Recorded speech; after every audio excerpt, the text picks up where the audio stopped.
আমাদের সবার হয়তো একটা ঘর আছে, কিন্তু সেই ঘরকে বাড়ি বলার সৌভাগ্য কি সবার আছে?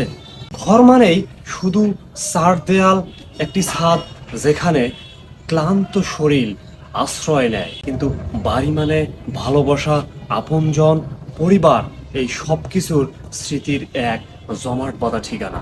আজকের এই ব্যস্ত পৃথিবীতে সবার হয়তো ঘর আছে, কিন্তু সেই ঘরে বাড়ির উষ্ণতা নেই।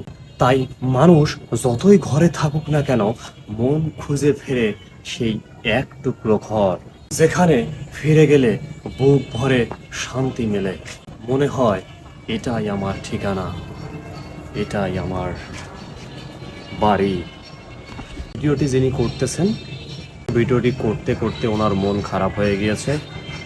আমারও ছুটি শেষ হয়ে গিয়েছে, আমাকেও আজ চলে যেতে হবে কর্মস্থলের দিকে। আপনারা যারা এই ভিডিওটি দেখবেন, আমি আন্তরিকভাবে দুঃখ প্রকাশ করছি। আপনাদের মন খারাপ হতে পারে, কিন্তু এটি একটি বাস্তবমুখী কথা যে আমাদের সবার হয়তো ঘর আছে, কিন্তু বাড়ি নেই। ধন্যবাদ সবাইকে, ভালো থাকবেন।